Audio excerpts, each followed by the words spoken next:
नमस्कार दोस्तों, मैं अखिलेश विश्वकर्मा आप लोगों का स्वागत करता हूं आपके YouTube चैनल हिंदी अनमोल ऑनलाइन पर। दोस्तों, आज की जो क्लास होगी वो अंग्रेजी पर होगी और जो हिंदी साहित्य का इतिहास पढ़ाया जा रहा है ये एलटी, टीजीटी, पीजीटी आदि प्रतियोगी परीक्षाओं के लिए उपयोगी है।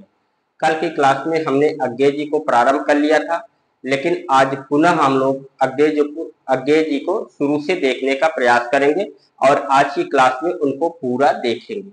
तो आइए शुरू करते हैं आज की क्लास बिना देर किए। और आज के जो हमारे रचनाकार हैं वो हैं अज्ञे। एलटी के लिए, टीजीटी के लिए, पीजीटी के लिए ये क्लासें बहुत ही महत्वपूर्ण है और रचनाकार जो अज्ञे हैं ये भी बहुत ही महत्वपूर्ण स्थान रखते हैं प्रयोगवाद में और इनको प्रयोगवाद का सलाहकार पुरुष कहा जाता है, नई कविता का जनक कहा जाता है, आधुनिक कविता का भारतेंदु कहा जाता है इत्यादि इनके उपनाम हैं।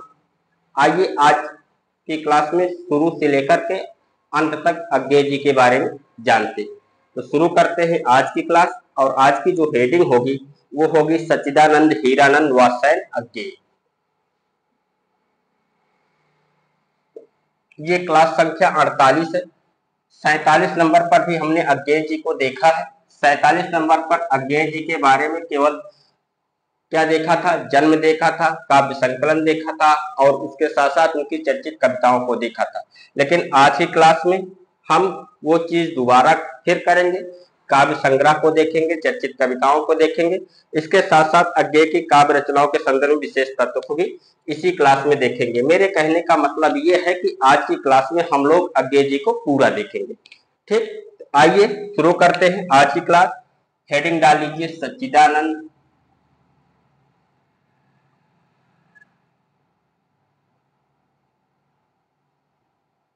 सच्चिदानंद हीरानंद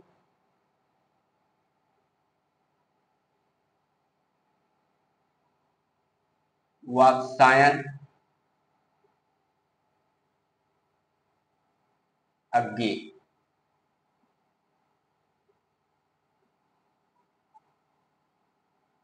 आज के हमारे जो कवि हैं जिनके बारे में हमें जानना है वो कौन है? सच्चिदानंद हीरानंद वात्स्यायन अज्ञे। इनका क्या नाम है? सच्चिदानंद हीरानंद वात्स्यायन नाम है और अज्ञे नाम किसने दिया था? प्रेमचंद्र ने दिया था। तो लिख लीजिए इन्हें अज्ञेय नाम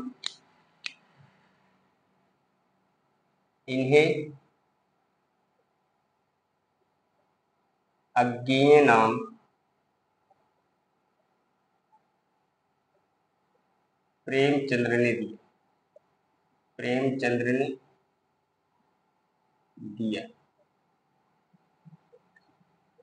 जन्म की बात करें तो इनका जन्म कब हुआ था? 1911 ईस्वी। जन्म की बात करें तो जन्म कब हुआ? 1911 ईस्वी। कासिया देवरिया उत्तर प्रदेश। और निधन की बात करें तो इनका निधन 1987 में हुआ। निधन कब हुआ? 1987 में। आइए देखते हैं इनके उपनाम। हेडिंग डाल लीजिए अज्ञे के उपनाम।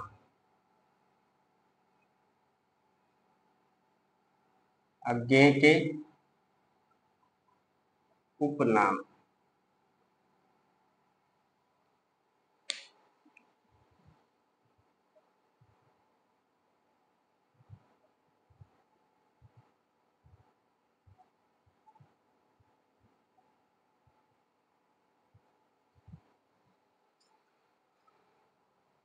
इनको आधुनिक कविता का भारतेंदु कहा जाता है। नंबर 1, आधुनिक कविता का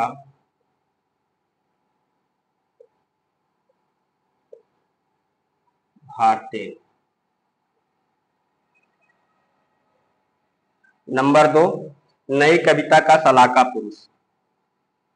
नई कविता का सलाहकार पुरुष।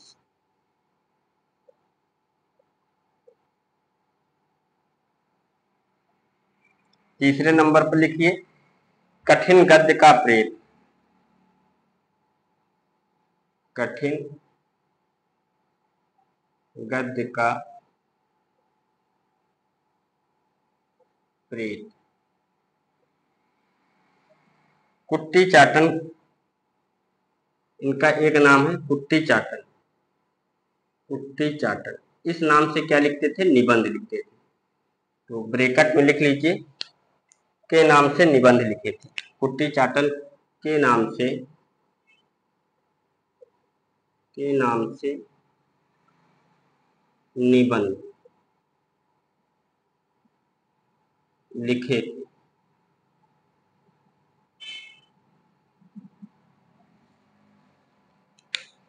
बौद्धिकता का कवि 5 नंबर पर,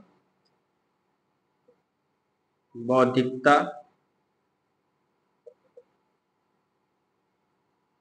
का कवि। 6 नंबर पर अहम का कवि। अहम का कवि। और 7 नंबर पर परंपरा भंजक कवि। परंपरा भंजक कवि।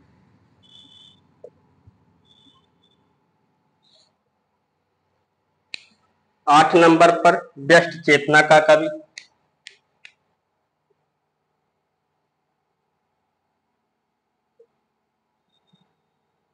व्यष्ट चेतना का कवि।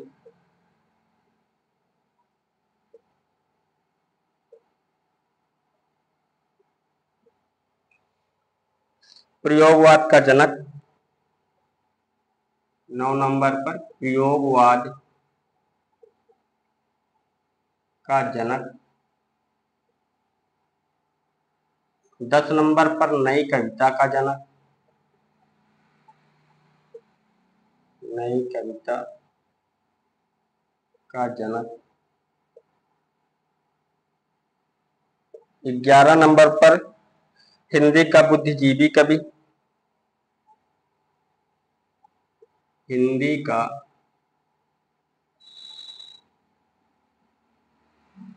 बुद्धिजीवी कवि।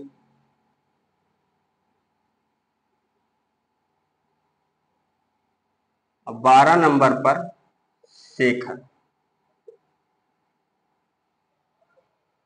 ये हो गए इनके उपनाम। आज की क्लास में हम किसको देख रहे हैं? आज की क्लास में हम देख रहे हैं सच्चिदानंद हीरानंद वात्स्यायन अज्ञेय जी को। इन्हें अज्ञेय नाम प्रेमचंद्र ने दिया। जन्म की बात करें तो जन्म 1911 ईस्वी, कासिया देवरिया उत्तर प्रदेश। निधन 1987 ईस्वी। उपनाम की बात करें तो इनका उपनाम है आधुनिक कविता का भारतेंदु, नई कविता का सलाका पुरुष, कठिन गद्य का प्रेत, कुट्टी चाटन के नाम से निबंध लिखे थे, बौद्धिकता का कवि, अहम का कवि, परंपरा भंजक का कवि। उपनाम कुट्टी चाटन है और कुट्टी चाटन के नाम से निबंध लिखा करते थे, इसीलिए हमने ब्रैकेट में करवा दिया कि इस नाम से निबंध लिखते थे। ठीक। 6 नंबर पर है अहम का कवि। 7 नंबर पर परंपरा भंजक कवि।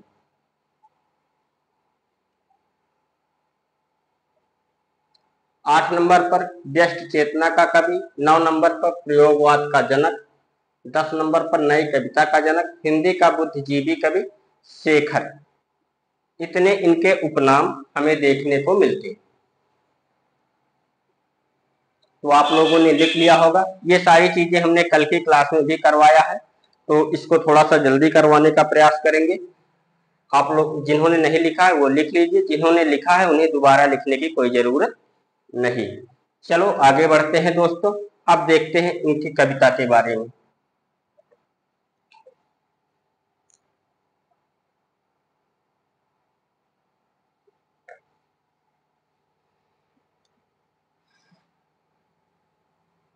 कविता के बारे में बात करें तो इनकी प्रथम कविता जग जय है, जो 1927 में लिखी गई। हेडिंग डाल लीजिए प्रथम कविता। प्रथम कविता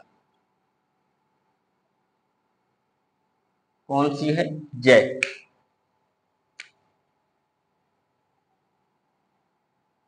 और कब लिखी गई? 1927 ईस्वी।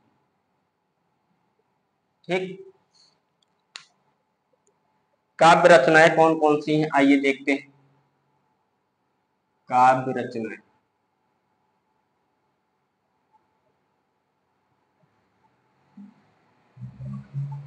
काव्य रचना है भग्नदूत,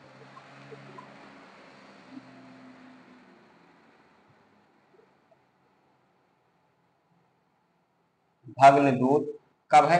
1933 में।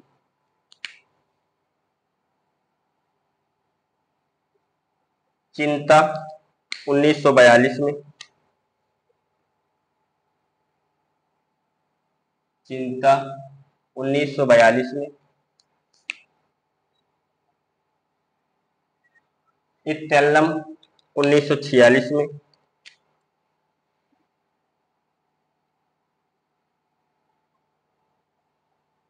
इत्यल्लम कब है? 1946।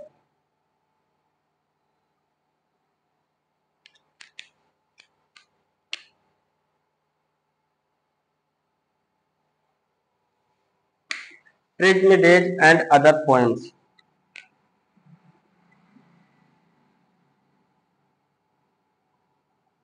अगली रचना का नाम है ट्रिग्मिडेज, ट्रिग्मिडेज एंड अदर पोएम्स।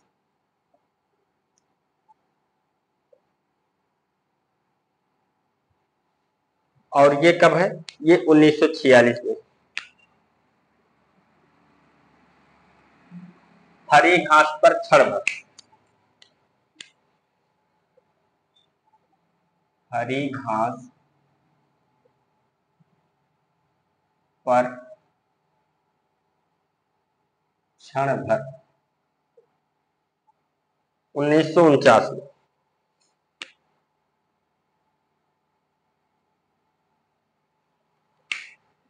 बावरा अहेरी 1954 में।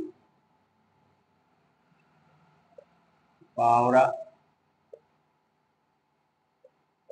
अहेरी, और ये कब है? 1954 में।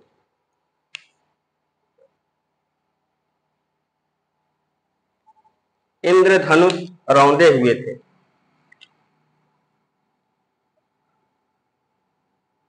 इंद्रधनुष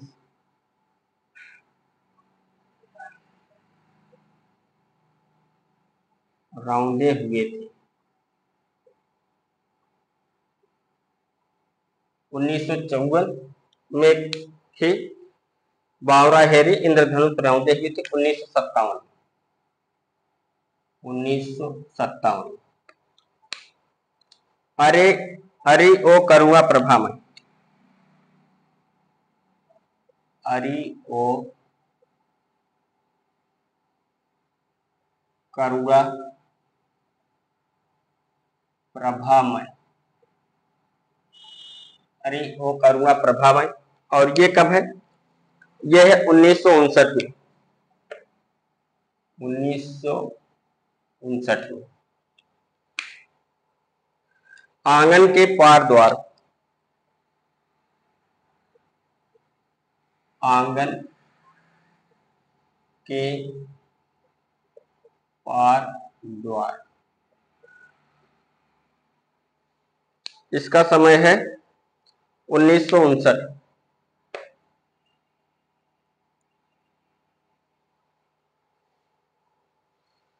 पूर्वा 1965 में। पूर्वा कब है? 1965 में।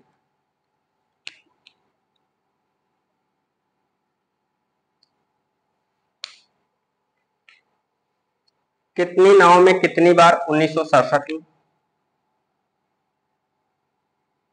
कितनी नाव में कितनी बार?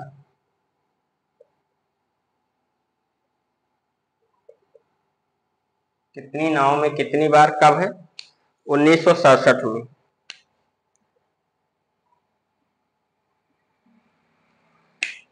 क्योंकि मैं उसे जानता हूं 1968 में। क्योंकि मैं उसे जानता हूं। क्योंकि मैं उसे जानता हूं। और ये रचना कब है? 1968 में। सागर मुद्रा 1969 में। सागर मुद्रा कब है? 1969 में।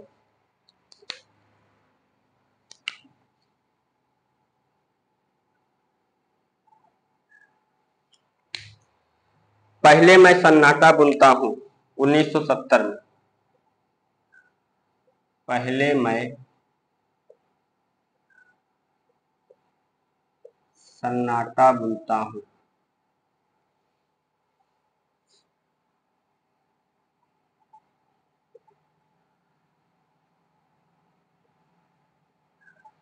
कब है? 1970 में।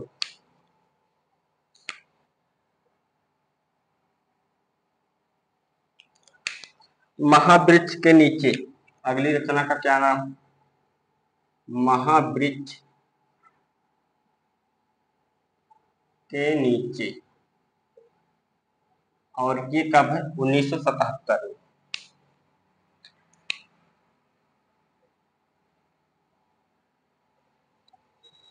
नदी की बाग छाया पर 1981 में।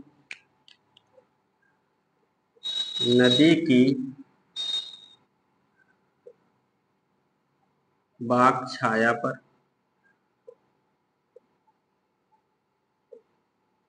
और ये कब है? 1981।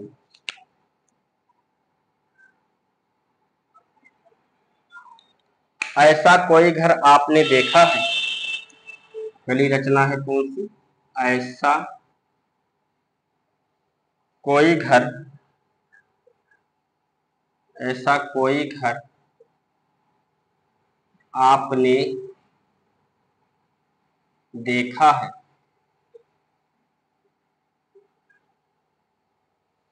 और ये कब है? 1986 में। 1986। अगली रचना का नाम है सदा नीरा। सदा नीरा, और ये है 1990। 1990 में 2 खंड। इसके कितने खंड है? 2 खंड।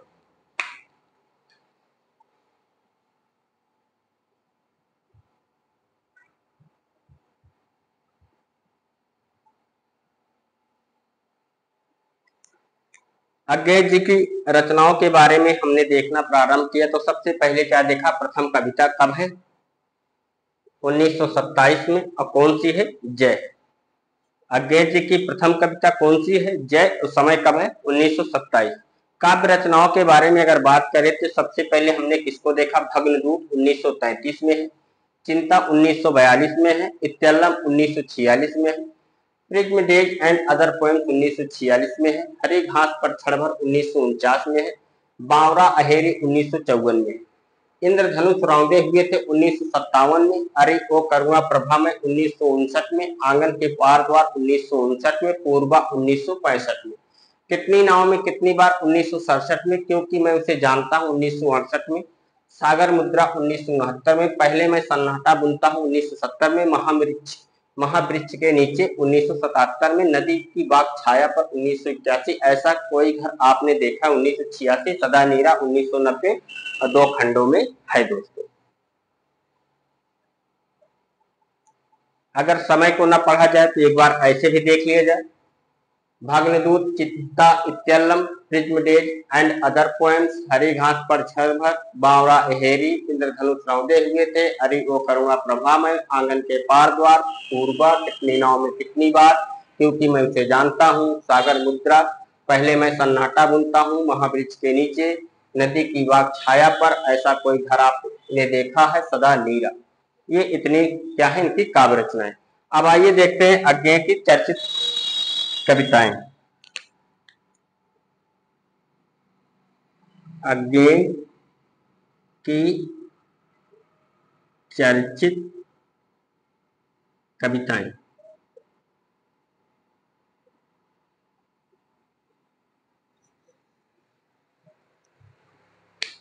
उनकी चर्चित कविताएं कौन सी?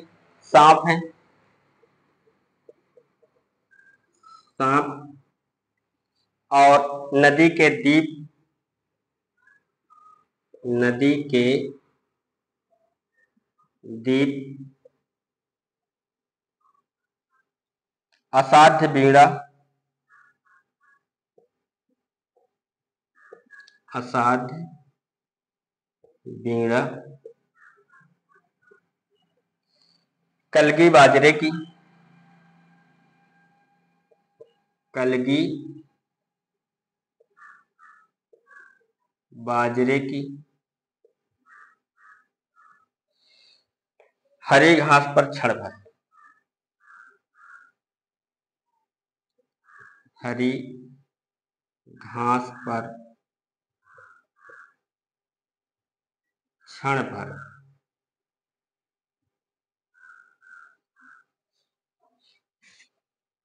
और अगली कविता है जितना तुम्हारा सच, जितना तुम्हारा सच। अगली कविता है शब्द और सत्य, शब्द और सत्य। यह दीप अकेला, यह दीप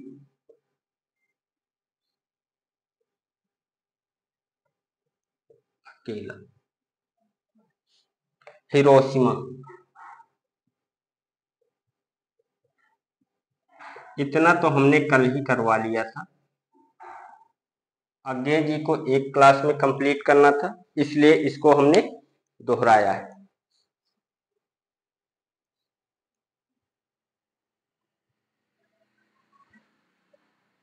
आइए इस पेज को दोहरा लेते हैं, उसके बाद और क्लास को अब आगे बढ़ाते हैं।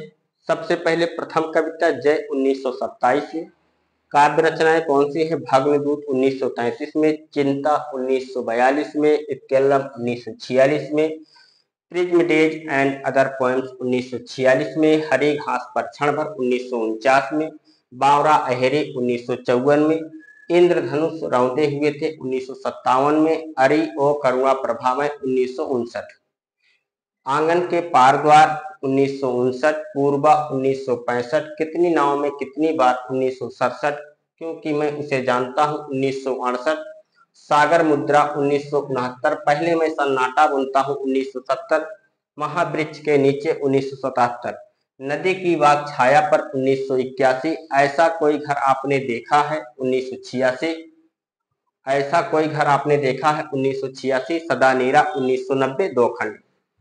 अज्ञे की चर्चित कविताओं के बारे में बात करें तो कौन सी है? सांप है, नदी के दीप है, असाध्य बीड़ा है, कलगी बाजरे की, हरी घास पर क्षण भर, जितना तुम्हारा सच, शब्द और सत्य, यह दीप अकेला, हिरोशिमा। ये इनके चर्चित कविताएं। तो दोस्तों आप लोग लिख लीजिए, जिन्होंने नहीं लिखा है वो लिख ले, और जिन्होंने लिखा है वो रहने दीजिए। ये सारे जो समय दिए गए हैं, ये सारे समय ईस्वी में दिए गए हैं, ठीक है। कल मेरे पास एक कमेंट आया था कि सर काव्य शास्त्र कब शुरू होगा, और उसके साथ साथ भाषा विज्ञान, काव्य शास्त्र और भाषा विज्ञान कब से प्रारंभ होगा। तो दोस्तों सबसे पहले हम लोग जो कर रहे हैं, जो लिख रहे हैं, उसको पूरा कर लें। मेरा प्रयास ये है कि जो समझने वाली चीज है, काव्य शास्त्र, भाषा विज्ञान, व्याकरण, ये सारी चीज समझने वाली चीज है। और हिंदी साहित्य का इतिहास, विधाओं में जो निबंध, कहानी, उपन्यास ये लगे हुए हैं, ये सब आपको याद करने की जरूरत है, रटने की जरूरत है। ये सब चीजें मैं आपको पहले दे दूंगा, तो आप लोग रटते रहिएगा, और जब मैं एक क्लास लगाऊंगा, आप 1 घंटे की, आधे घंटे की जो भी क्लास लगती है, आप उसको देखकर समझ लीजिए। व्याकरण समझने की चीज है और ये सब रटने की चीज है। इसको रटने में आपको समय लगेगा। व्याकरण आप 1 बार 2 बार 3 बार क्लास देखेंगे तो आपको समझ में आ जाए तो सारी चीज करते हुए चले जाएंगे। तो चलिए, आप लोगों ने इसको लिख लिया होगा। आइए बढ़ते हैं अब आगे और देखते हैं अज्ञेय की काव्य रचनाओं के संदर्भ में विशेषता। यही कल हमको देखना था, यहीं पर क्लास समाप्त हो गई।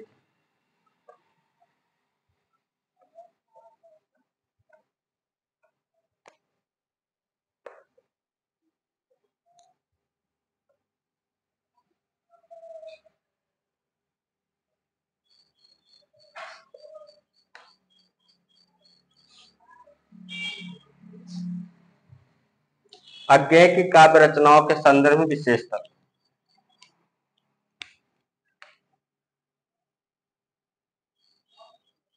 अज्ञेय की काव्य रचनाओं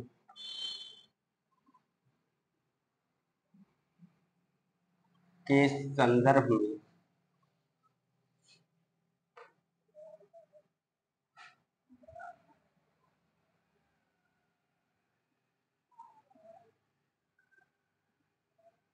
विशेष तत्व।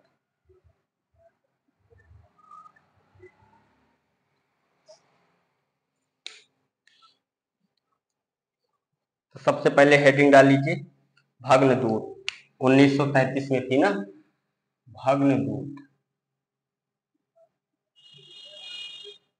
आइए इसके विषय में देखते हैं। समय भी लिख लीजिए, 1933।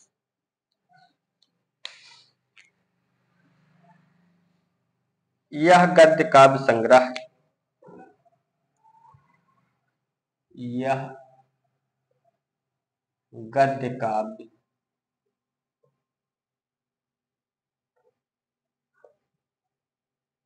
संग्रह है।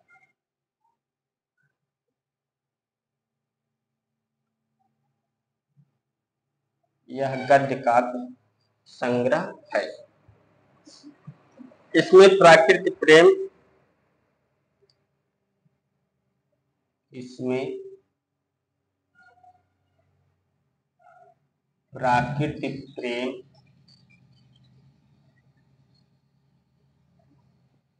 ईश्वर की अवधारणा, ईश्वर की अवधारणा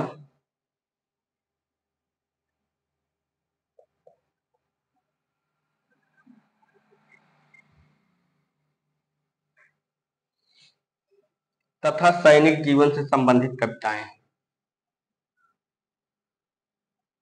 तथा सैनिक जीवन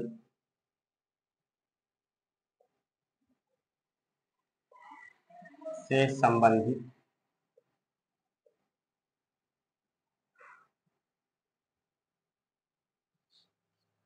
कविताएं हैं।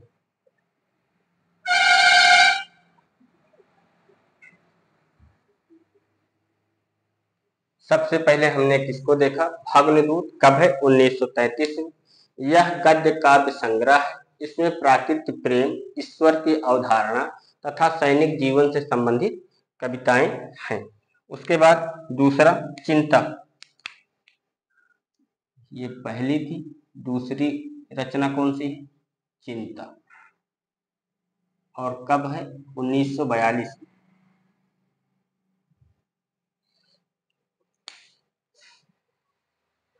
गद्य काव्य संग्रह, ये भी क्या है, गद्य काव्य संग्रह। गद्य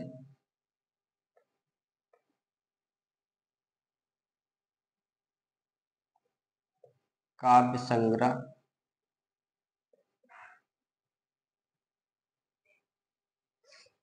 इसमें प्रेम तथा स्त्री पुरुष संबंधों से, इसमें प्रेम तथा स्त्री पुरुष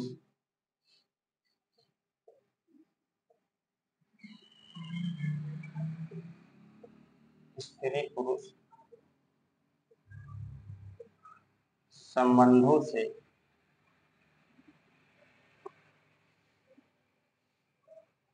संबंधित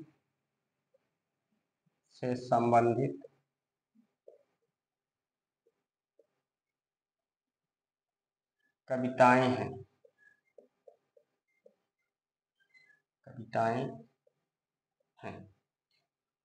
गद्य काव्य संग्रह, इसमें प्रेम तथा स्त्री पुरुष संबंधों से संबंधित कविताएं हैं। किसमें? चिंता में। चिंता कब है? 1942।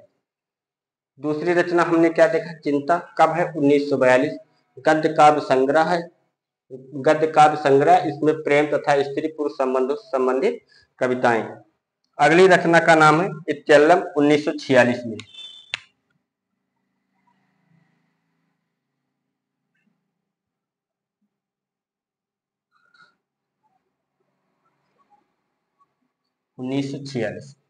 इसके बारे में लिखिए। इसमें बंदीजन राष्ट्रीयता, इसमें बंदीजन राष्ट्रीयता,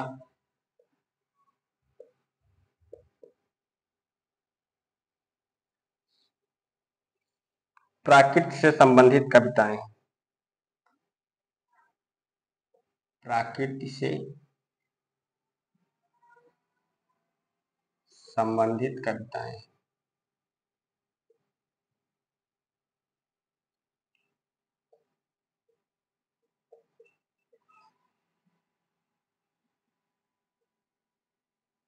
हैं। इस काव्य संग्रह में निम्नलिखित 4 भाग। इस काव्य संग्रह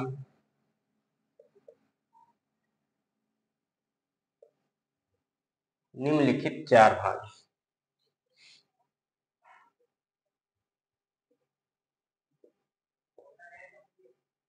निम्नलिखित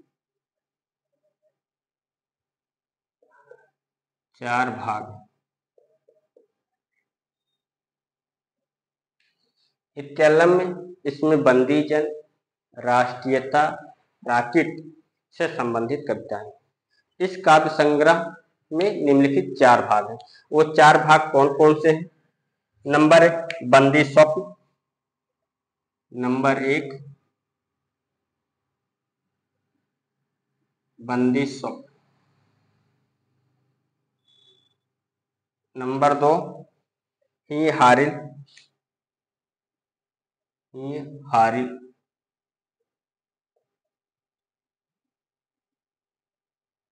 नंबर 3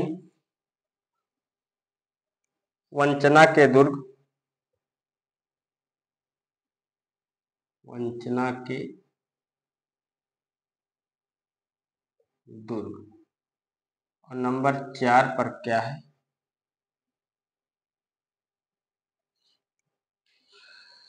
मिट्टी की ईहा, मिट्टी की ईहा।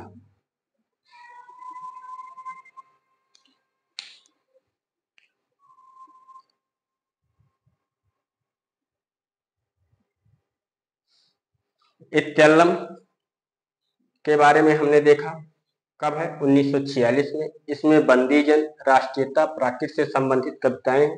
इस काव्य संग्रह में निम्नलिखित 4 भाग हैं। कौन कौन से हैं? बंदीजन, ही हारिल, वंचना के दुर्ग, मिट्टी की ईहा। आपसे यहां से क्वेश्चन पूछा जा सकता है कि इत्यल्लम का भाग नहीं है, तो इसमें से 3 दे देगा, 1 हटा देगा। यहां से क्वेश्चन बन सकता है। अगली रचना है हरी घास पर छड़ पर। आइए इसके बारे में देखते हैं। 4 नंबर हरी घास पर क्षण भर।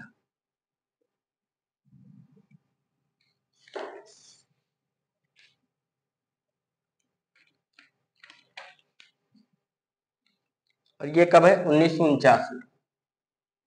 1949 में। इसके बारे में लिखिए। यह अज्ञेय की प्रथम पौध रचना मानी जाती है। यह अज्ञेय की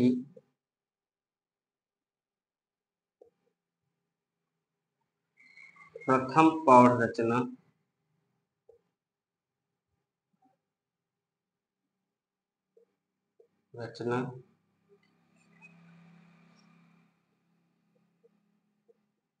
मानी जाती है। यह अज्ञेय की प्रथम पौध रचना मानी जाती है। इसमें 67 कविताएं, इसमें 67 कविताएं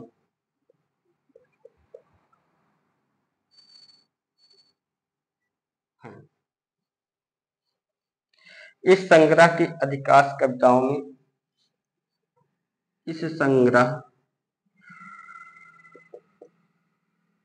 की अधिकांश कविताओं में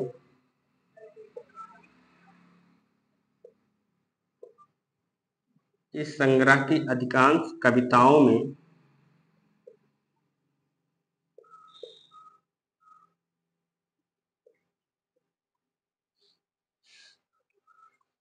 इस संग्रह की अधिकांश कविताओं में अपनी प्रेमिका का वर्णन,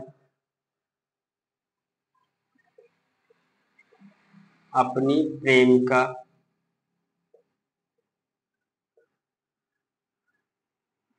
का वर्णन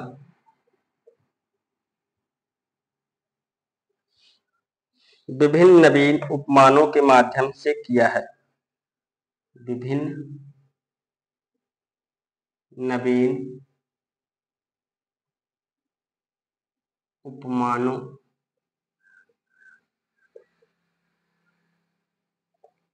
के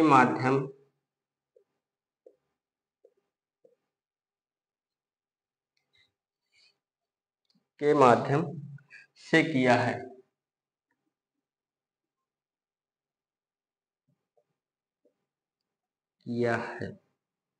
जैसे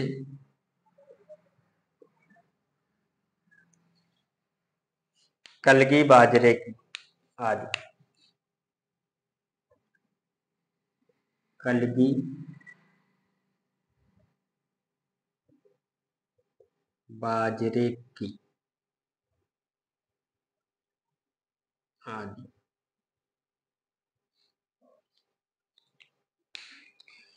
हरी घास पर क्षण भर 1949 में है। यह अज्ञेय की प्रथम पौध रचना मानी जाती है। इसमें 67 कविताएं हैं। इस संग्रह की अधिकांश कविताओं में अपनी प्रेमिका का वर्णन विभिन्न नवीन उपमानों के माध्यम से किया है। आपसे क्वेश्चन ये पूछ सकता है कि अज्ञेय जी ने अपनी किस रचना में अपनी प्रेमिका का वर्णन विभिन्न नवीन उपमानों के माध्यम से किया है? तो कौन सी रचना है? हरी घास पर क्षण भर। और कब है? 1949 में।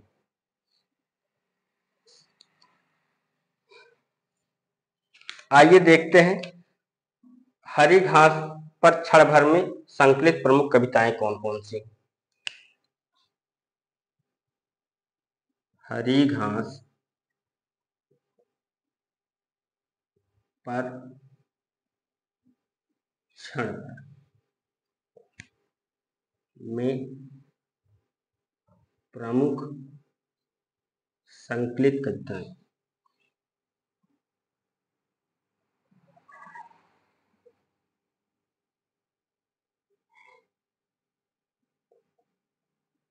प्रमुख संकलित कविताएं कौन कौन सी हैं? नदी के दीप हैं, नदी के दीप,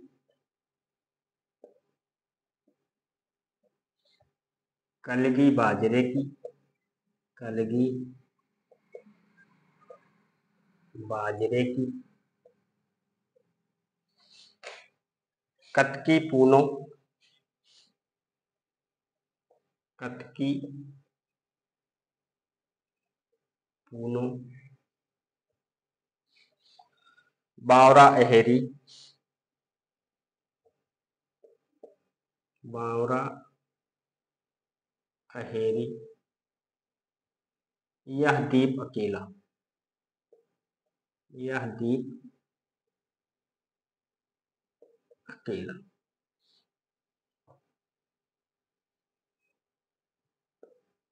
यह द्वीप अकेला। ये सब किसमें संकलित है? ये संकलित है हरी घास पर क्षण भर में।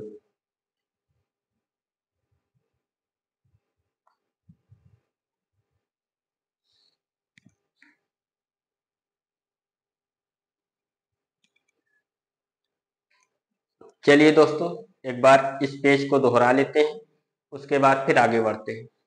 अज्ञेय की काव्य रचनाओं के संदर्भ में विशेष तत्व देख रहे थे।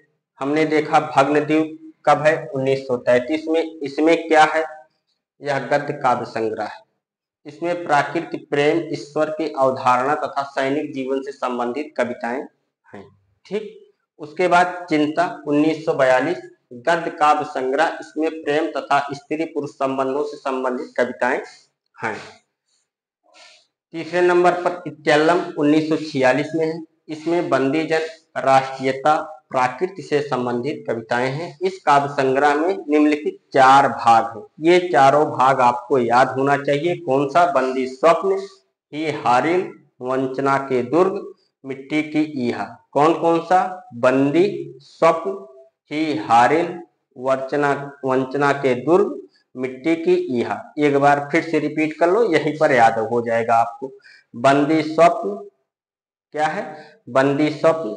उसके बाद दूसरे पर ही हारिल, तीसरे पर वंचना के दुर्ग, और चौथे पर मिट्टी की ईहा। ठीक। चौथे नंबर पर हमने क्या देखा? हरी घास पर क्षण भर 1949। यह अज्ञेय की प्रथम पौड़ रचना मानी जाती है। अज्ञेय की प्रथम पौड़ रचना कौन सी है? आपको सारी रचनाएं अज्ञेय की दे देगा। आपसे पूछेगा कि अज्ञेय की प्रथम पौड़ रचना कौन सी मानी जाती है, तो कौन सी मानी जाती है? हरी घास पर क्षण भर। और समय क्या है? 1949। आइए इसके बारे में देखते हैं। यह अज्ञेय की प्रथम पौड़ रचना मानी जाती है। इसमें 67 कविताएं हैं। इस संग्रह की अधिकांश कविताओं में अपनी प्रेमिका का वर्णन विभिन्न नवीन उपमानों के माध्यम से किया है, जैसे कलगी बाजरे की। हरी घास पर क्षण भर में प्रमुख संकलित कविताएं कौन कौन सी? नदी के दीप किसमें है? हरी घास की क्षण भर।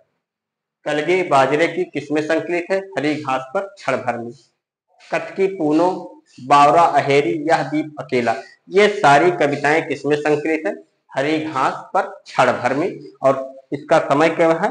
1949 में। तो दोस्तों इतना आप लोग पहले लिख लीजिए, उसके बाद फिर और देखते हैं हम लोग आगे।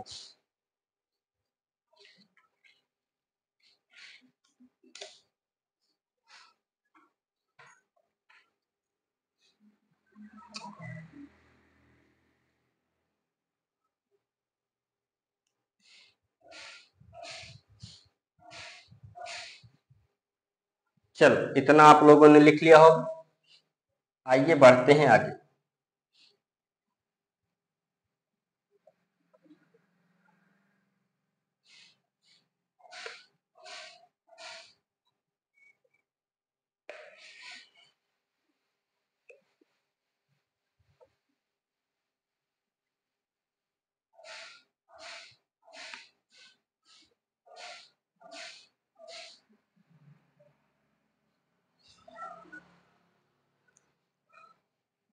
अगली रचना का नाम है इंद्रधनुष रौंदे हुए थे। 4 हो गए जी। 5 नंबर इंद्रधनुष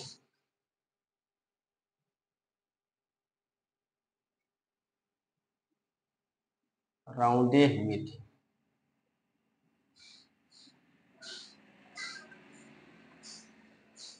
और इसका समय क्या है? 1957।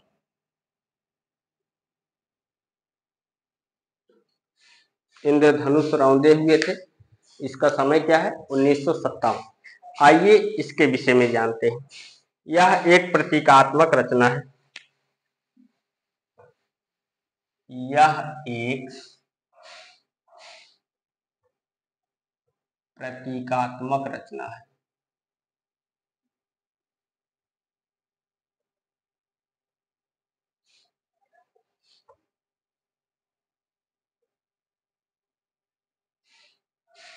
यह एक प्रतीकात्मक रचना है। इंद्रधनुष मनुष्य की भावनाओं का प्रतीक है।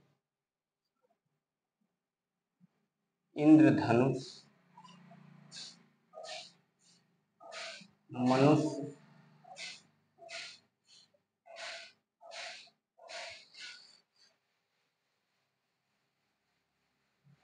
मनुष्य की भावनाओं का प्रतीक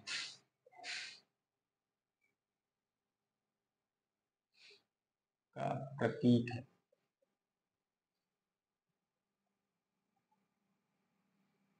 यह एक प्रतीकात्मक रचना है। इंद्रधनुष मनुष्य की भावनाओं का प्रतीक है। इस रचना का उद्देश्य, नई लाइन से लिखिए, इस रचना का उद्देश्य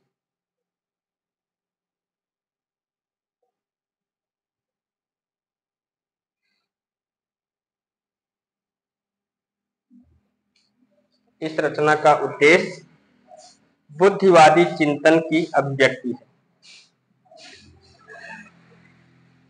बुद्धिवादी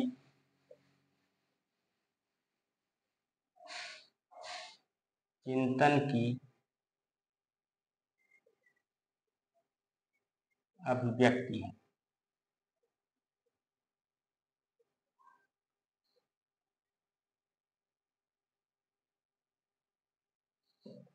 इस रचना का उद्देश्य बुद्धिवादी चिंतन की अभिव्यक्ति है।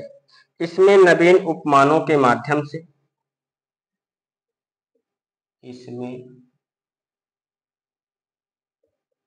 नवीन उपमानों के माध्यम से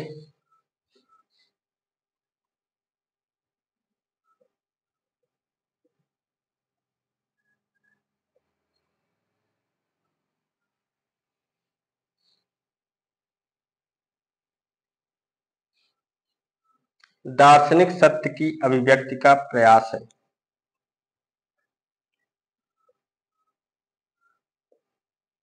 दार्शनिक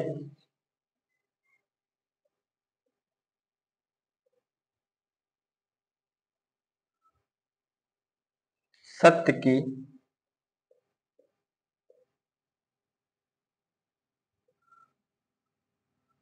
अभिव्यक्ति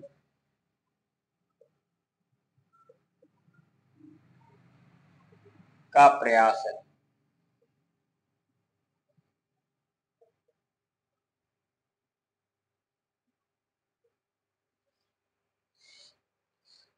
इंद्रधनुष रौंदे हुए में संग्रह की महत्वपूर्ण कविताएं कौन कौन सी हैं? लिख लीजिए।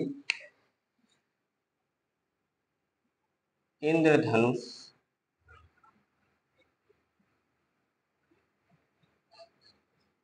रौंदे हुए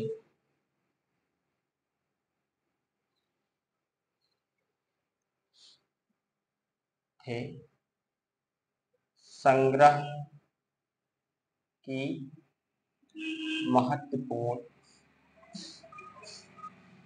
महत्वपूर्ण कविताएं।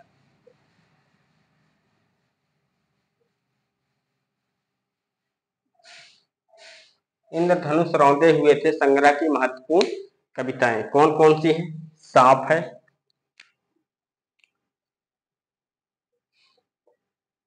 सांप, इतिहास की हवा, इतिहास की हवा, हवाई यात्रा, ऊंची उड़ान,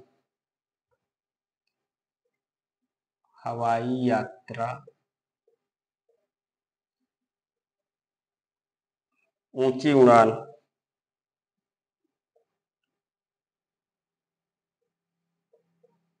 हवाई यात्रा, ऊंची उड़ान, नई कविता, नई कविता,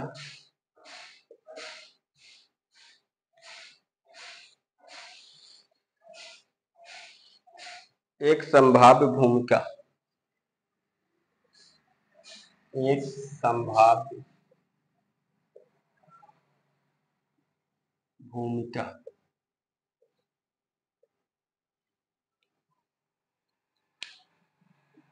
कौन कौन सी है? सांप, इतिहास की हवा, हवाई यात्रा, ऊंची उड़ान, नई कविता, एक संभाव्य भूमिका।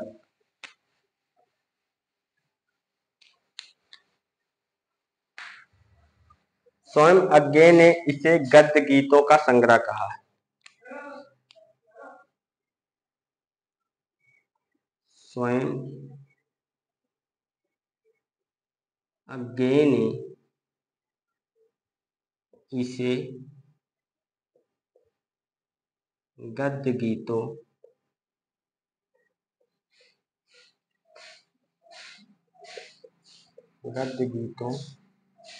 का संग्रह कहा। किस रचना को? इंद्रधनुष रौंदे हुए थे संग्रह कहा है।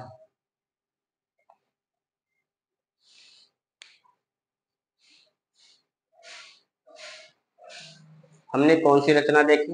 इंद्रधनुष रौंदे हुए थे। कब है? 1957 में। यह एक प्रतीकात्मक रचना है।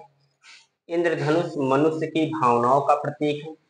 इस रचना का उद्देश्य बुद्धिवादी चिंतन का अभिव्यक्ति है। इसमें नवीन उपमानों के माध्यम से दार्शनिक सत्य की अभिव्यक्ति का प्रयास है। इंद्रधनुष रौंदे हुए थे संग्रह की महत्वपूर्ण कविताएं कौन सी हैं? तो हमने 4 कविताओं को देखा। सांप है, इतिहास की हवा, हवाई यात्रा, ऊंची उड़ान, नई कविता, एक संभाव्य भूमिका। ये रही इसकी महत्वपूर्ण कविताएं। इंद्रधनुष रौंदे हुए को अज्ञे ने गद्य गीतों का संग्रह कहा है। आइए अगली रचना देखते हैं। आंगन के पार द्वार।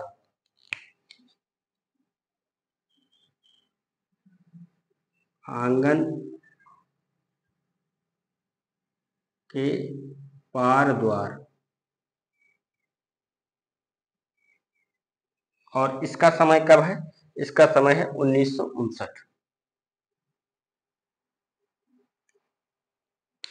इसमें जैन एवं बौद्ध दर्शनों की अभिव्यक्ति हुई है। इसमें जैन एवं बौद्ध दर्शनों की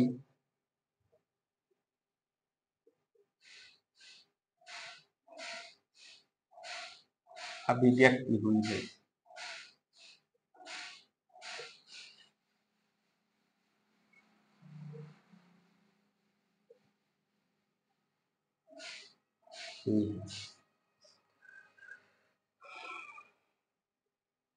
इस संग्रह में अहम का विसर्जन भी परिलक्षित होता है। इस संग्रह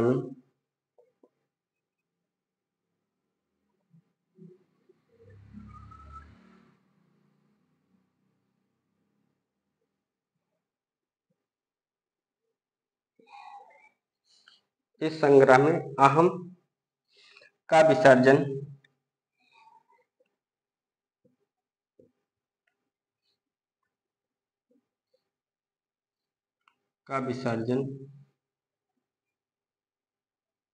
भी परिलक्षित होता है।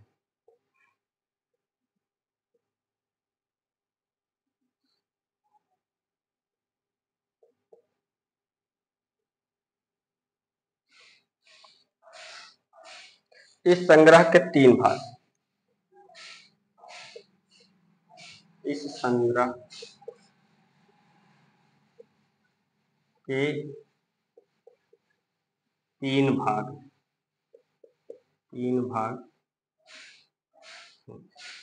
और कौन कौन से हैं वो भाग? अंता सलीला नंबर 1,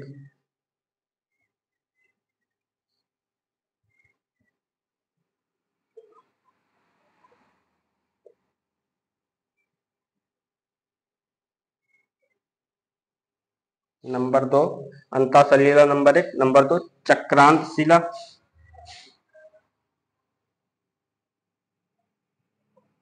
चक्रांत शिला।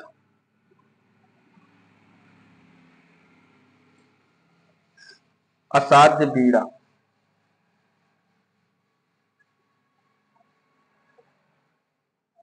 असाध्य बीड़ा।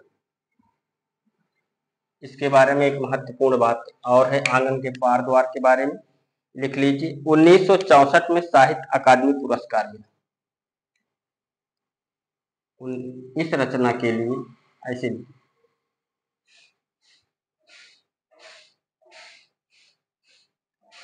ऐसे लिखिए, आंगन के पार द्वार रचना के लिए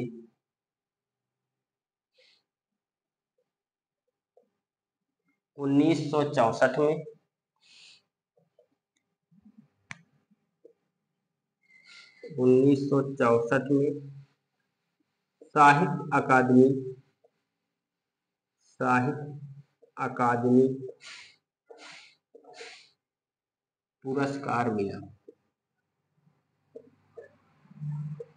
पुरस्कार मिला।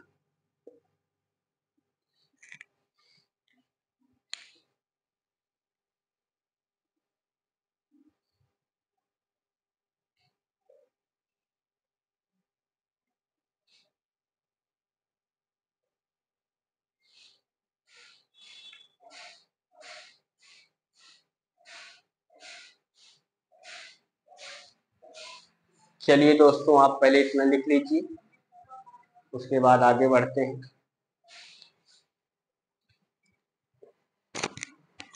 इस पेज को एक बार दोहरा लें। 5 नंबर पर हमने देखा इंद्रधनुष रौंदे हुए थे, कब है? 1957 में है। यह एक प्रतीकात्मक रचना है। इंद्रधनुष मनुष्य की भावनाओं का प्रतीक है। इस रचना का उद्देश्य बुद्धिवादी चिंतन की अभिव्यक्ति है। इसमें नवीन उपमानों के माध्यम से दार्शनिक सत्य की अभिव्यक्ति का प्रयास है। इंद्रधनुष रौंदे हुए थे संग्रह की महत्वपूर्ण कविताएं कौन सी हैं? सांप है, इतिहास की हवा है, हवाई यात्रा ऊंची उड़ान, नई कविता एक संभाव्य भूमिका, स्वयं अज्ञे ने इसे गद्य गीतों का संग्रह कहा है। आंगन के पार द्वार 1959 में है। इसमें जैन एवं बौद्ध दर्शनों की अभिव्यक्ति हुई है। इस संग्रह में अहम का विसर्जन भी परिलक्षित होता है। इस संग्रह के 3 भाग हैं। कौन से? अंतःसलिला, चक्रातशिला, असाध्य बीड़ा। आंगन के पार द्वार रचना के लिए 1964 में साहित्य अकादमी पुरस्कार मिला। चलो आगे बढ़ते हैं हम लोग।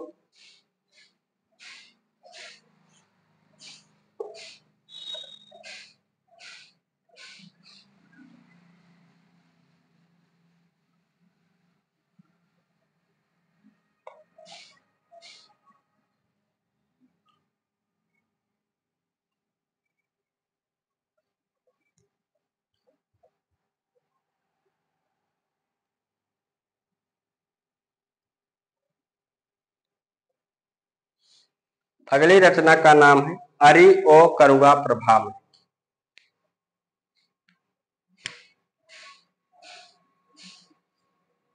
अरि ओ करुणा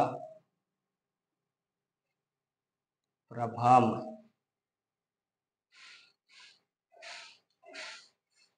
और इसका समय कब है? 1959। 1959।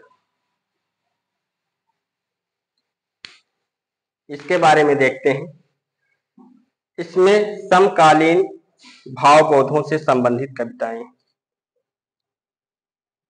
इसमें समकालीन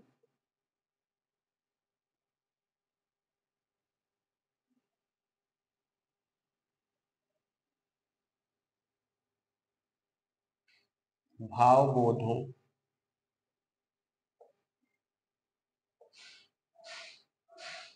से संबंधित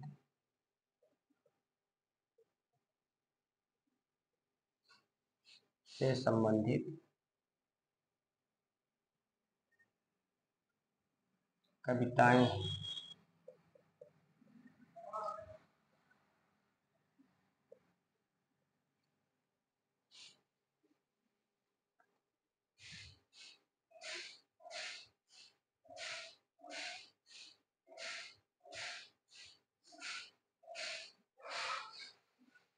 इस संग्रह के भी 4 भाग हैं।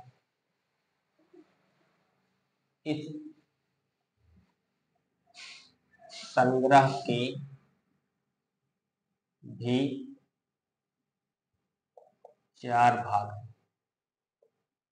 4 भाग हैं।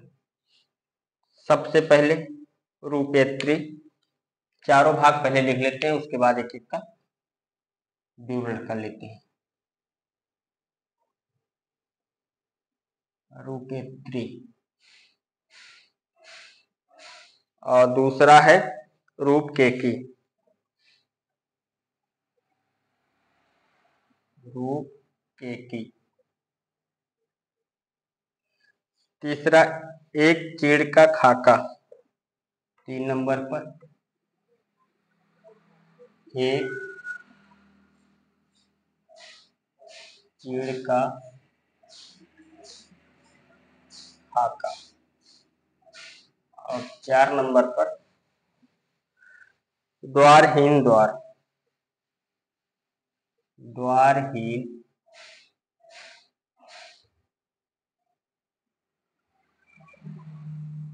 द्वारहीन द्वार।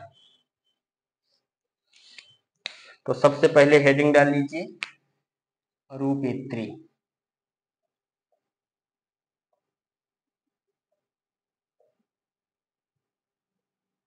आइए इसके विषय में लिखते हैं।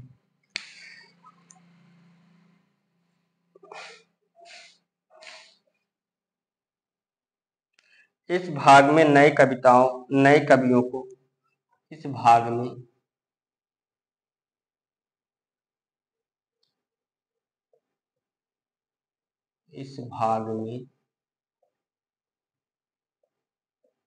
नए कवियों को लक्ष्य कर लिखी गई कविताएं को लक्ष्य कर लिखी गई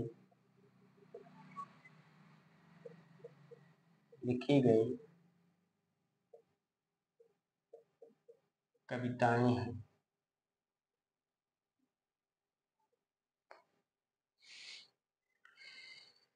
इस कविताओं में कवियों को इन कविताओं में कवियों ऐसे लिखें। इन कविताओं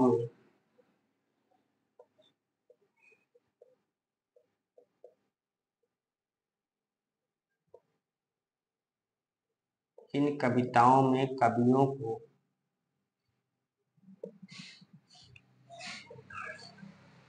भाषा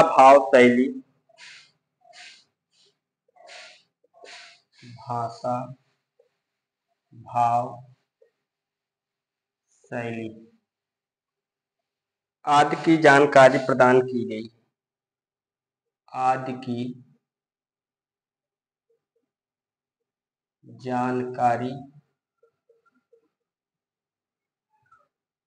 प्रदान की गई है।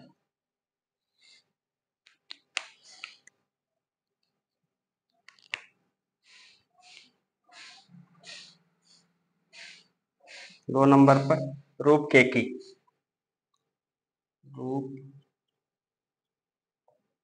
के बारे में आइए देखते हैं। इसमें क्षणवादी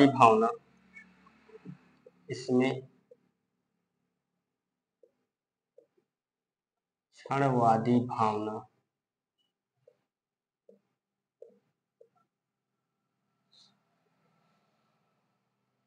एवं अहम की अनुभूति से संबंधित कविताएं हैं। एवं अहम की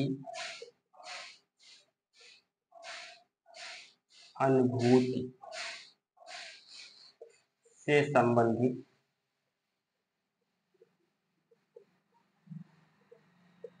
से संबंधित कविताएं हैं।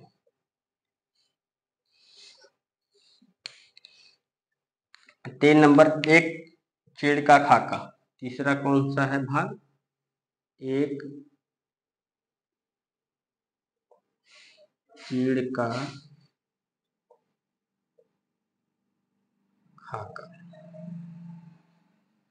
इसमें जापानी हाइकू शैली की व्यंग्यात्मक कविताएं हैं।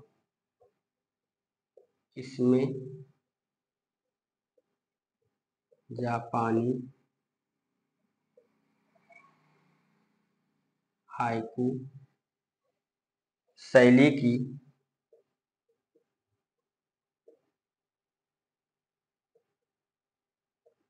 व्यंग्यात्मक कविताएं हैं।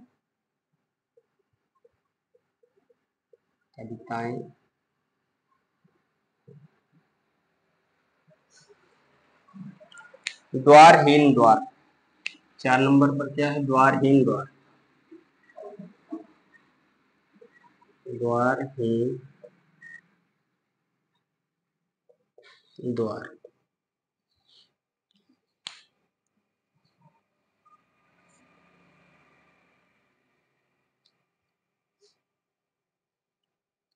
इस भाग में दुखपूर्ण कविताएं हैं। इस भाग में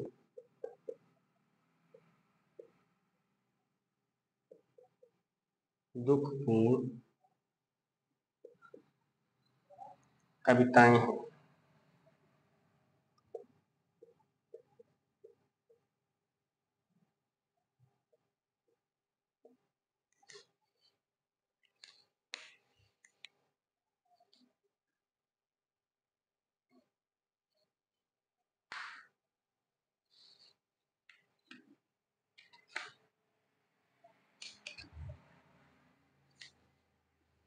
आगे की चर्चित पंक्तियां भी देख लेते हैं हम लोग। आगे की चर्चित पंक्ति। पहली पंक्ति है, जितना तुम्हारा सच है उतना ही कहो। जितना तुम्हारा सच है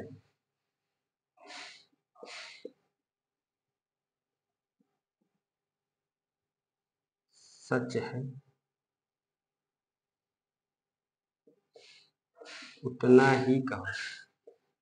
उतना ही कहो। मौन भी अभिव्यंजना है। मौन भी अभिव्यंजना है।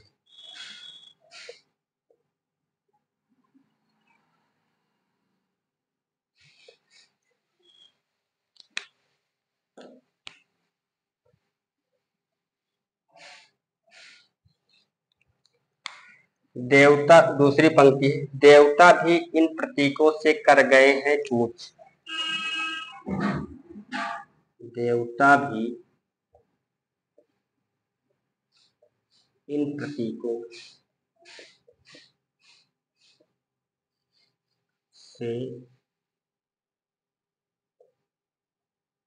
कर गए हैं कूच।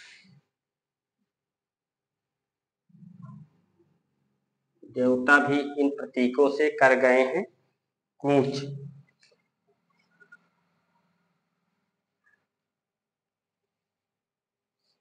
कभी वासन अधिक घिसने से मुलम्मा छूट जाता है। कभी वासन अधिक घिसने से, अधिक घिसने से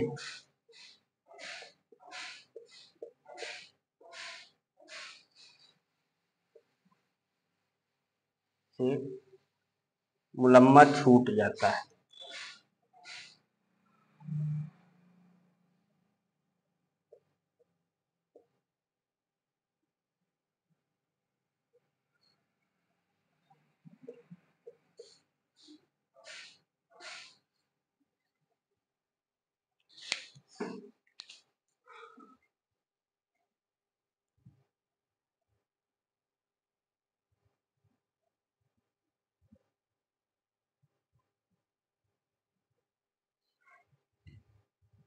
चलो दोस्तों, आप लोग इतना पहले लिख लीजिए।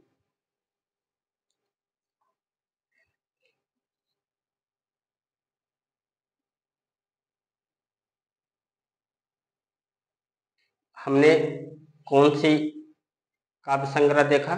अरि और करुणा प्रभा में 1959 में। इसमें समकालीन भावबोधों से संबंधित कविताएं हैं। इस संग्रह के भी 4 भाग हैं। रूपेत्री पहला भाग, दूसरा भाग रूपकेकी, तीसरा भाग एक नीड़ का खाका, चौथा भाग द्वारहीन द्वार। फिर हमने देखा रूपेत्री में क्या है। इस भाग में नए कवियों को लक्ष्य कर लिखी गई कविताएं हैं।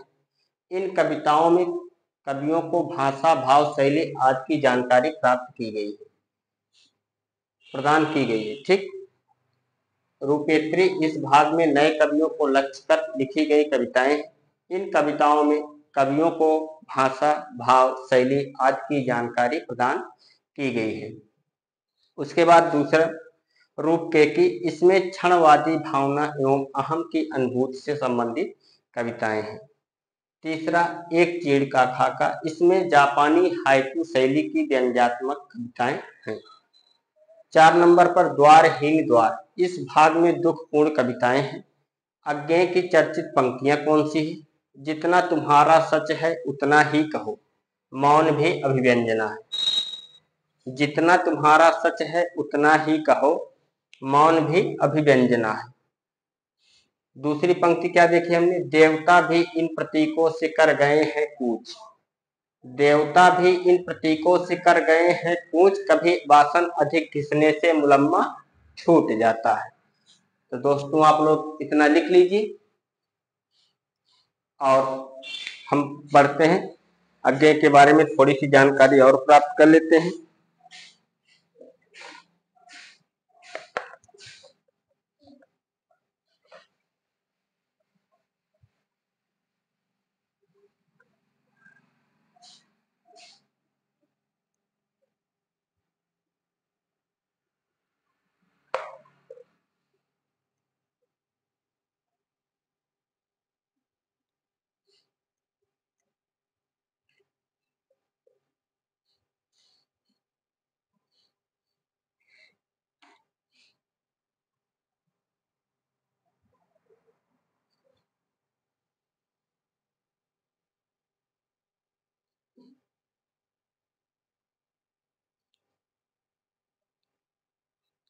अज्ञेय की अन्य रचनाएं।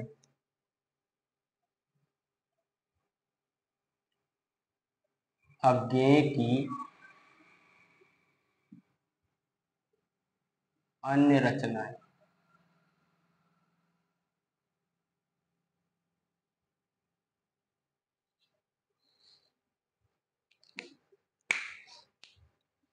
उत्तर प्रियदर्शी।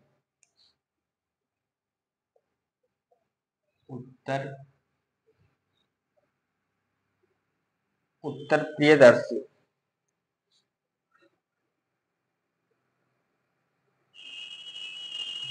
और ये कब है? ये है 1967 में काव्य नाटक।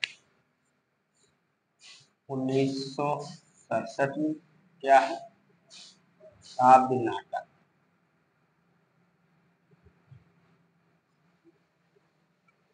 अगली रचना है अरे यारावर याद रहेगा। अरे यारावर रहेगा याद, ऐसे। अरे यारावर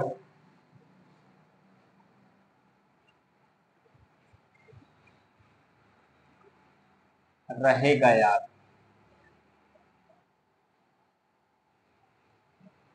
बहुत महत्वपूर्ण रचना है अरे यारावर रहेगा याद। एक बूंद सहसा उछली। एक बूंद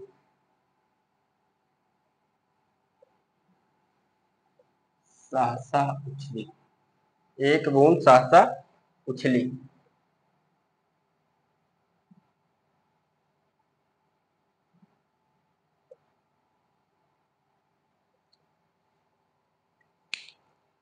अरे यारावर रहेगा याद कब है? 1953। और एक बूंद सहसा उछली 1960 में।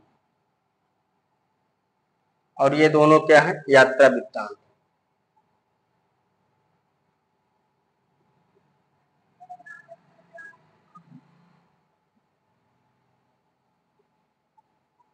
यात्रा वृत्तांत।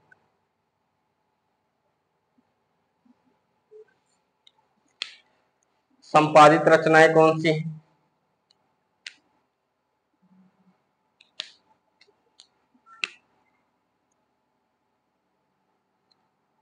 संपादित रचना।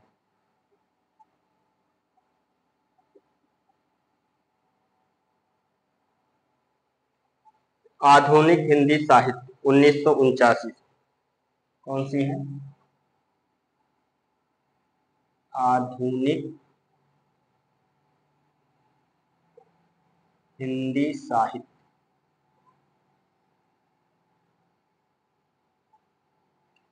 और कब है? 1949।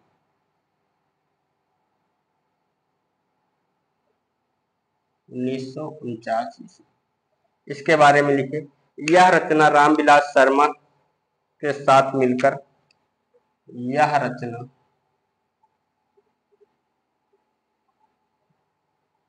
रामविलास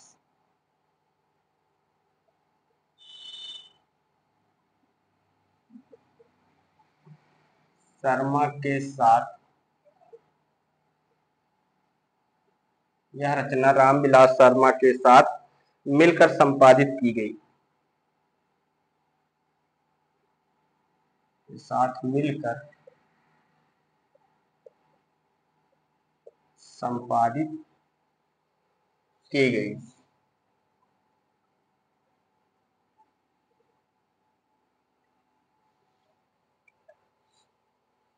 इसमें भारतेंदु युग से लेकर, इसमें भारतेंदु युग से लेकर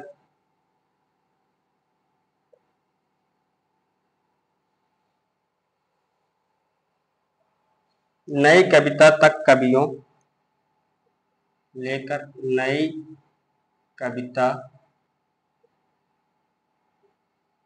तक कवियों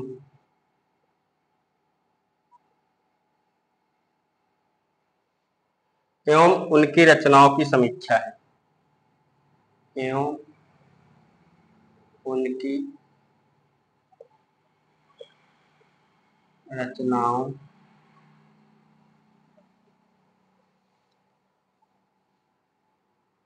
की समीक्षा।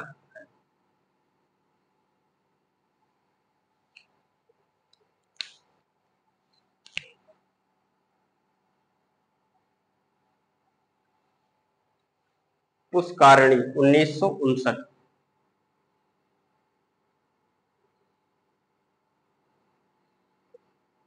अगली रचना का नाम है पुष्करणी 1959। नई कविता के कवियों की समीक्षा। नई कविता के कवियों की समीक्षा।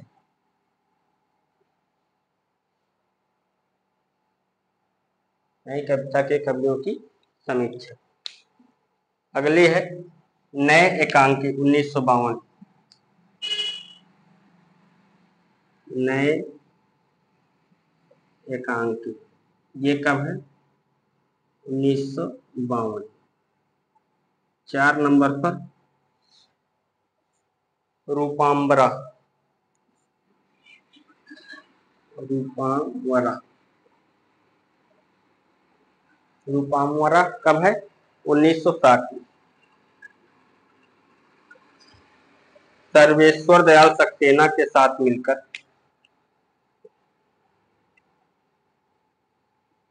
सर्वेश्वर दयाल सक्सेना के साथ मिलकर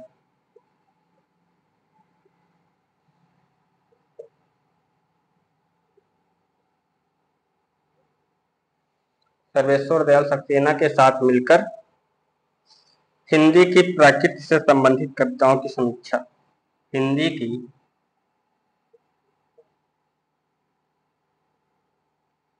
प्रकृति से संबंधित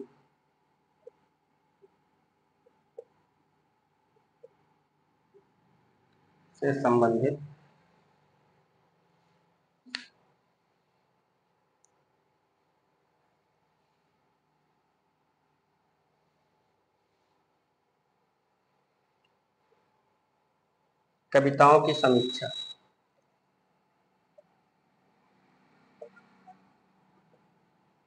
कविताओं की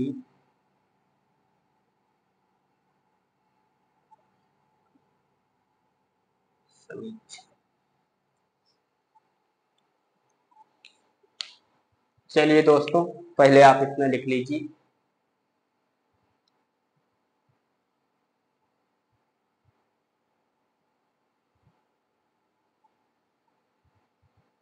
अज्ञेय की अन्य रचनाओं के बारे में हमने देखा।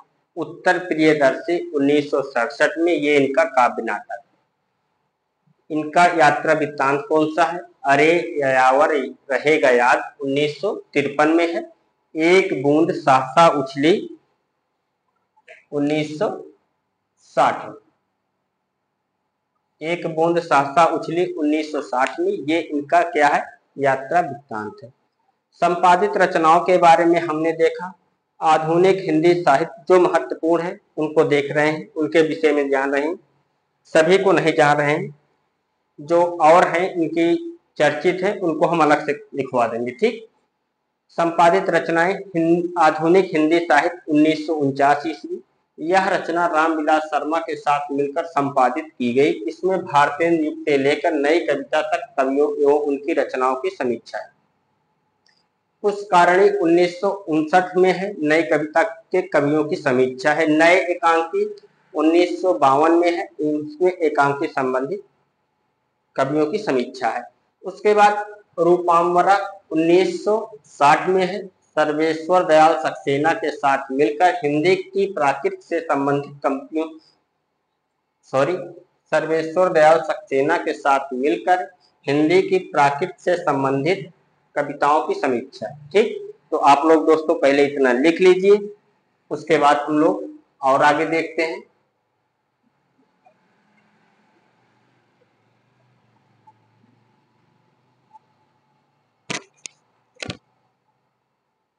हो गया दोस्तों, चलो बढ़ते हैं अब आगे।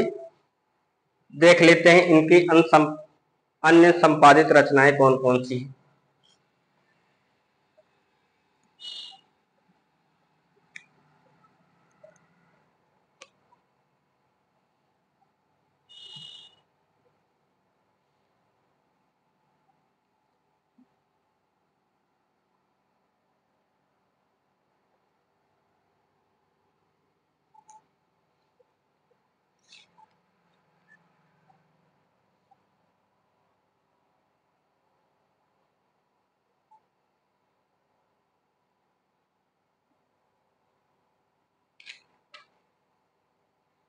हेडिंग डाल लीजिए अन्य संपादित रचनाएं। अन्य संपादित रचनाएं।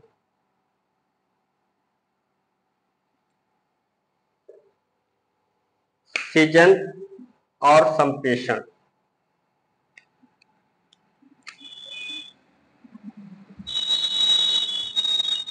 सृजन और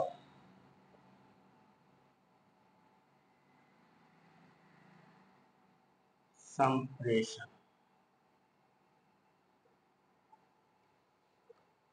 साहित्य का प्रवेश।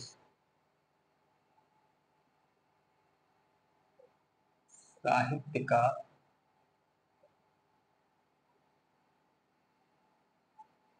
प्रवेश। स्मिथ के परिदृश्य, स्मिथ के परिदृश्य,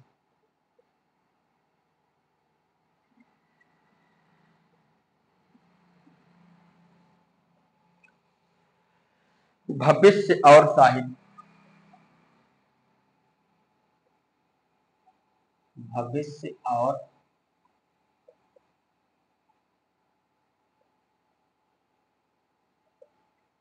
साहित्य।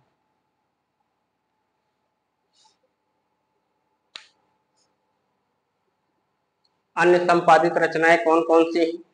सृजन और संप्रेषण, साहित्य का प्रवेश, स्मृति के परिदृश्य, भविष्य और साहित्य, ये इनकी अन्य संपादित रचनाएं। और संपादित रचनाएं हमने कौन सी देखी थी? आधुनिक हिंदी साहित्य के बारे में हमने देखा, उसके बाद पुष्पकारणी के बारे में देखा, नए एकांकी देखा, रूपांबरा देखा। इसके अलावा भी ये और रचनाएं हैं जिनका संपादन अज्ञे जी ने किया है। संपादित पत्र पत्रिकाएं, हेडिंग डालीजिए संपादित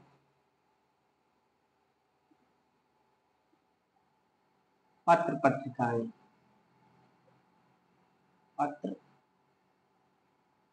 पत्रिकाएं।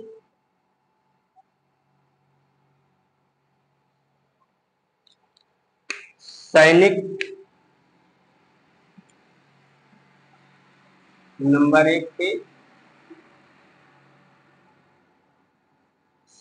सैनिक, और इसका संपादन 1936, 1936। नंबर 2 विशाल भारत,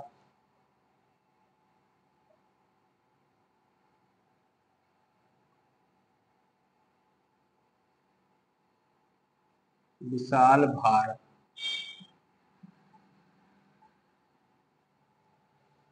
1938 में।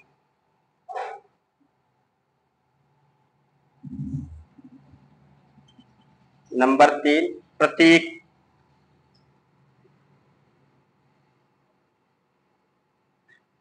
नंबर 4 थॉट,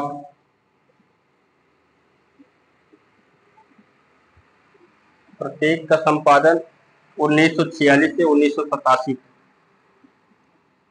1946 से 1987।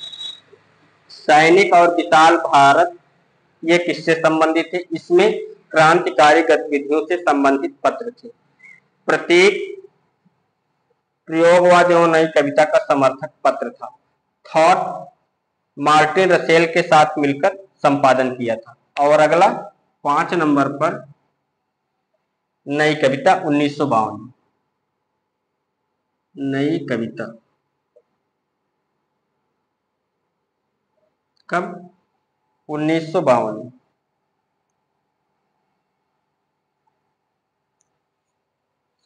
चलो इसको हम लिखवा देते हैं, थॉट का समय नहीं लिखवाया गया, 1948 लिख लीजिए आप, 1948।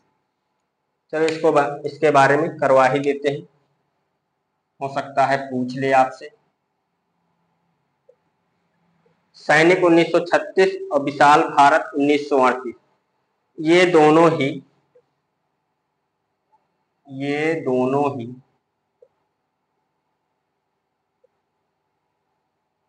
क्रांतिकारी गतिविधियों से संबंधित पत्र थे। ये दोनों ही क्रांतिकारी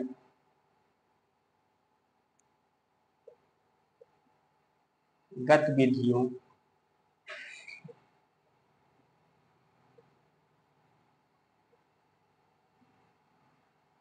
ये दोनों ही क्रांतिकारी गतिविधियों से संबंधित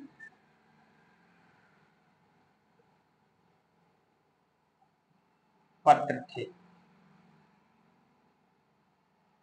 उसके बाद प्रतीक, प्रतीक प्रयोगवाद एवं नई कविता का समर्थक पत्र था। प्रयोगवाद एवं नई कविता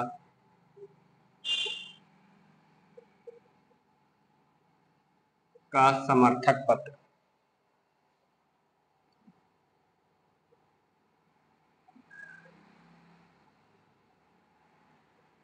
समर्थक पत्र थॉट मार्टिन रसेल के साथ मिलकर संपादन।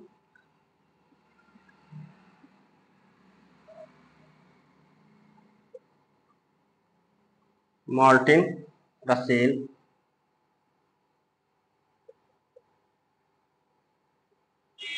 के साथ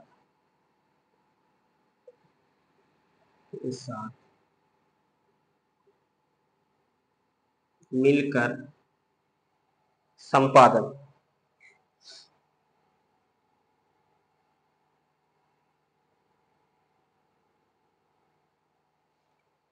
नई कविता से संबंधित पत्र। ये नया प्रतीक होना चाहिए, नई कविता नहीं, इसको आप नया प्रतीक करिए।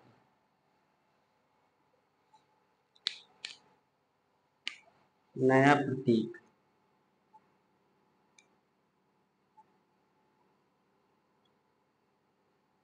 अभी तो गलती हो जाती है हम लोगों से, अच्छा हुआ हम लोगों ने देख लिया। सैनिक, विशाल भारत, प्रतीक, थॉट, नया प्रतीक। नया प्रतीक 1952।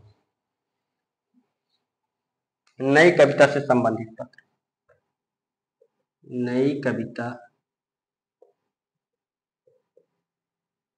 से संबंधित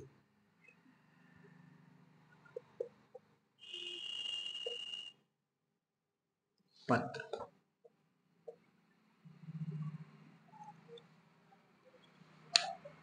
चलिए दोस्तों, आप लोग पहले इतना लिख लीजिए। इस पेज पर हमने क्या देखा? अन्य संपादित रचनाएं कौन कौन सी हैं? सृजन और संप्रेषण, साहित्य का प्रवेश, स्मृति के परिदृश्य, भविष्य और साहित्य। संपादित पत्र पत्रिकाएं कौन सी हैं? सैनिक 1936 में, विशाल भारत 1938 में। ये दोनों ही क्रांतिकारी गतिविधियों से संबंधित पत्र थे।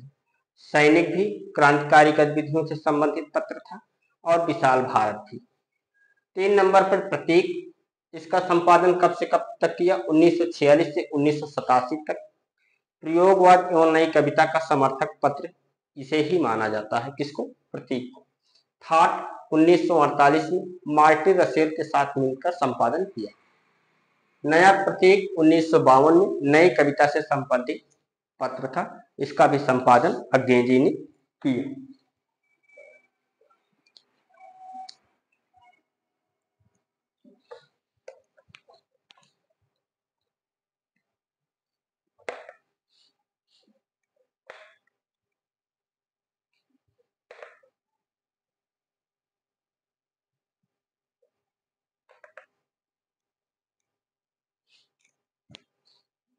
तो दोस्तों, अज्ञेय के बारे में हमें जितना जरूरी था जानना उतना हमने जान लिया है। और आप लोग चैनल को सब्सक्राइब करिए, क्योंकि अगर क्लास लंबी देखनी है तो चैनल में सब्सक्राइबर को बढ़ाना होगा। आज क्लास लंबी हो गई है और कुछ लोगों ने चैनल को सब्सक्राइब किया है, तो हो सकता है कि आज की क्लास आप लोगों तक पहुंच जाए। नहीं पहुंचती है तो क्लास को छोटी करनी पड़ेगी। आप लोग प्रयास करिए कि एक कभी को एक ही वीडियो में आप लोग कंप्लीट देख सको, क्योंकि 2 भागों में विभाजित करने से आपको समझने में भी हो सकता है दिक्कत हो।